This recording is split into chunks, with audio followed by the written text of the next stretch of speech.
Welcome to Talk Recapped. Subscribe for more interesting movie reviews. Let's start a movie review. Don't waste your time. Westerland's presence in the school corridors always seemed to stir unease. Her sharp eyes, intense gaze, and composed demeanor made her appear as someone who didn't belong. Unlike most students, she walked with an air of defiance, a subtle but undeniable sense of power that made her an enigma. Her choice of clothing, a dark, form-fitting, almost gothic in style, set her apart from the mainstream fashion of the school. It wasn't just her outward appearance that made her different, it was the strange energy that seemed to radiate from her, something that others couldn't quite grasp but sensed instinctively. One day, as Westerland walks down the corridors, she approaches her locker with an eerie sense of purpose. She unlocks it, expecting the usual array of books and personal belongings,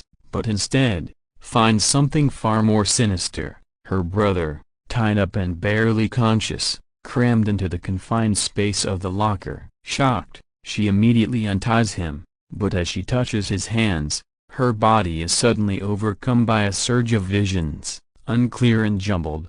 The visions reveal fragments of the past, her brother's captors, the men who had tied him up, their faces twisted with malevolent glee. Her heart racing, Westerland instinctively knows she must act. She hurries to the school's pool area, where several students are practicing swimming. Without hesitation, she releases a piranha into the water, watching as it swims frantically toward the unsuspecting swimmers. The students scream in panic, and although most of them manage to escape, one unfortunate boy isn't quick enough as the piranha takes a chunk out of his leg. The chaos that follows is immediate. The school's authorities, used to Westerland's outbursts, expel her without a second thought. This isn't her first time in trouble. Her rebellious nature and uncanny ability to cause mayhem have led to her expulsion from several schools before.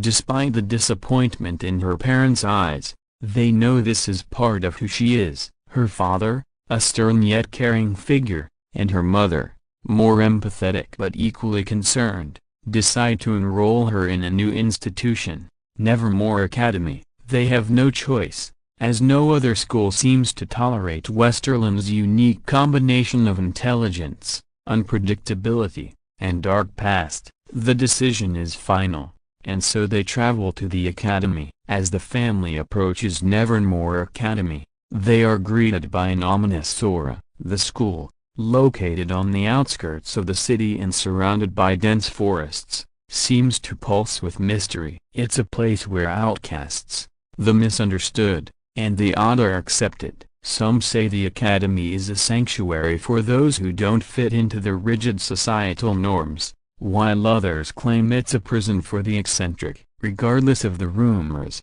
Westerland's parents, desperate for a solution, step inside with a mix of hope and fear. Inside the school, Westerland encounters an array of strange characters. Among them is Ajax, a boy who immediately catches her attention. His appearance is striking, with wild eyes and an almost unnerving calmness. They exchange some brief words, and Ajax's remark about Westerland's social media presence sparks something inside her. His comment feels like a cryptic warning.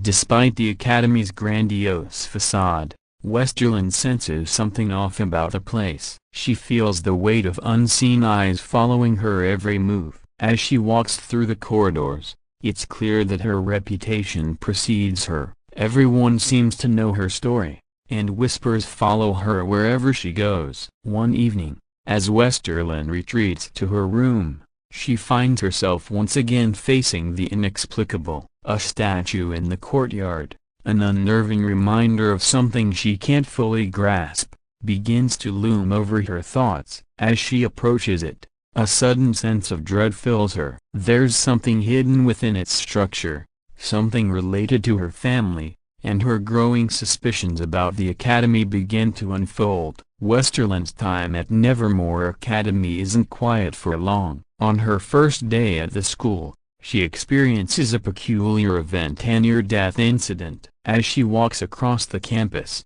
a heavy statue unexpectedly falls in her direction. Just as she's about to be crushed, a mysterious figure named Xavier steps forward, saving her life. But rather than offering her gratitude, Westerlin reacts with irritation, questioning why he interfered with what she considered her fate. Xavier, with an oddly calm demeanor, explains that he's known her since childhood. When they both attended a funeral together, he reveals that when they were younger, Westerlin saved his life during a dangerous incident. It seems that their fates are more intertwined than she ever realized, and Xavier's attempt to save her life was a way of repaying an old debt.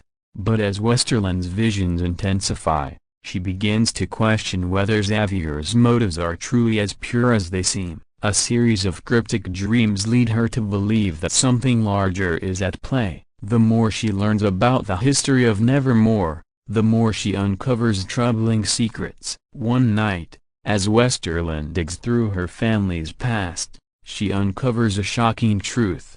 A series of symbols connected to her family's legacy are scattered throughout the academy. She discovers that her family, known as the Adam family, has been tied to the academy's founding for generations. But what she doesn't understand is why these symbols seem to link her directly to some ancient prophecy that predicts the downfall of the school. The deeper she delves into the mystery, the more she realizes that her unique abilities, her visions, and her connection to the Academy's dark history might be part of something much larger. The events surrounding her brother's kidnapping, the piranha incident, and even the statue that nearly killed her seem to be interwoven with a greater scheme. The Academy, far from being a sanctuary, seems to harbor dark forces that have been manipulating its students for years. As Westerlin uncovers these hidden truths, she is forced to confront not only the mysteries of Nevermore but also her own potential for destruction. Her powers, her visions, and the dark legacy of her family could either save or destroy them all. As Westerlin struggles with her growing suspicions, she forms an unlikely alliance with Raven, a student with a troubled past who has been studying the dark forces surrounding the Academy. Though initially at odds, the two realize that they share a common goal: to uncover the truth behind the Academy's strange happenings and the dark prophecy that ties Westerlin's family to the school's fate. Together, they embark on a dangerous journey through the Academy's hidden chambers, uncovering ancient artifacts and cryptic messages. As they dig deeper, they discover that the Academy's founder, Joseph, had been involved in dark rituals to protect the school from a powerful curse. However, these rituals had unintended consequences, leaving the Academy vulnerable to an ancient evil that has been waiting for the right moment to strike. In their quest for answers, Westerlin and Raven face deadly traps, supernatural forces, and dangerous enemies who will stop at nothing to prevent them from uncovering the truth. As the Academy's dark secrets come to light, Westerlin must decide whether to embrace her destiny or defy the fate that has been written for her family. This extension would continue to explore the relationships between characters, the history of Nevermore Academy, and the mystery behind Westerlin's visions, powers, and family legacy, further delving into the supernatural forces at play. The long-form version of this story would be fleshed out with rich descriptions of the Academy, detailed emotional arcs, and suspenseful scenes that gradually build up to a climactic revelation. If you'd like to proceed with more specific details or develop a particular scene or character, I can continue expanding further.